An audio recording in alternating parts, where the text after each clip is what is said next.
हम आपको दूसरे नवरात्र की कथा और पूजा विधि के बारे में बताएंगे। माँ ब्रह्मचारिणी की पूजा दूसरे नवरात्र के दिन की जाती है। देवी दुर्गा के 9 रूपों में माँ ब्रह्मचारिणी का दूसरा रूप है। उनका यह रूप संयम, तपस्या, ज्ञान और ध्यान का प्रतीक है। वह सन्यासिनी के रूप में विद्यमान है और साधकों को संयमित जीवन जीने का मार्गदर्शन देती है। यह कथा हमें न केवल संयम और धैर्य की महत्ता सिखाती है, बल्कि आत्म संयम के माध्यम से जीवन में सफलता प्राप्त करने की प्रेरणा भी देती है। माँ ब्रह्मचारिणी का जन्म हिमालय के घर हुआ था। शास्त्रों के अनुसार उन्होंने अपने पूर्व जन्म में राजा दक्ष के घर सती के रूप में जन्म लिया था। सती ने भगवान शिव को अपने पति के रूप में प्राप्त करने के लिए कठोर तपस्या की थी। सती के अगले जन्म में वह हिमालय के घर पुत्री के रूप में अवतरित हुई और उनका नाम पार्वती रखा गया। उन्होंने तपस्विनी रूप में भगवान शिव को प्राप्त करने के लिए कठोर तपस्या की। उनके इस तपस्विनी रूप को ही ब्रह्मचारिणी कहा जाता है। ब्रह्म का अर्थ है तपस्या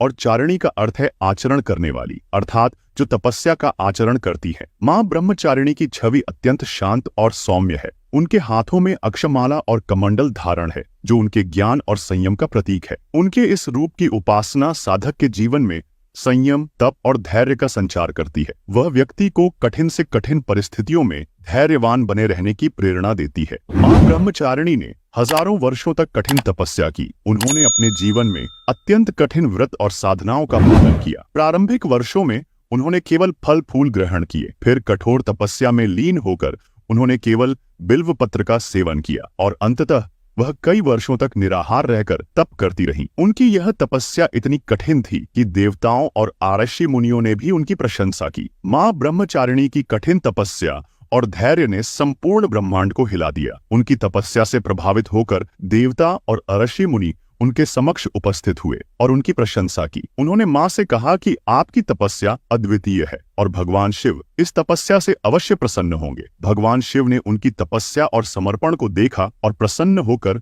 उनके समक्ष प्रकट हुए। उन्होंने माँ ब्रह्मचारिणी को आशीर्वाद दिया कि वह उन्हें पत्नी के रूप में स्वीकार करेंगे। इस प्रकार माँ ब्रह्मचारिणी ने अपने तप और धैर्य के बल पर भगवान शिव को प्राप्त किया। माँ ब्रह्मचारिणी का तपस्विनी रूप हमें संयम और धैर्य की शिक्षा देता है। उनके जीवन की यह कथा हमें सिखाती है कि कठिन से कठिन परिस्थितियों में भी अगर हम धैर्य और तप का पालन करें तो हमें सफलता अवश्य मिलती है। साधक को कभी भी अपने लक्ष्य से विचलित नहीं होना चाहिए और धैर्यपूर्वक अपने पथ पर अग्रसर रहना चाहिए। माँ ब्रह्मचारिणी की पूजा में विशेष विधि का पालन किया जाता है। दूसरे नवरात्रि के दिन उनकी पूजा से साधक को विशेष फल की प्राप्ति होती है। पूजा में साधक को सफेद वस्त्र धारण करना चाहिए, क्योंकि यह शांति और पवित्रता का प्रतीक होता है। सबसे पहले साधक को माँ ब्रह्मचारिणी की प्रतिमा या चित्र को साफ स्थान पर स्थापित करना चाहिए। फिर देवी का आवाहन किया जाता है और उन्हें पुष्प, धूप, दीप और नैवेद्य अर्पित किया जाता है। पूजा के अंत में साधक को ध्यान करना चाहिए और माँ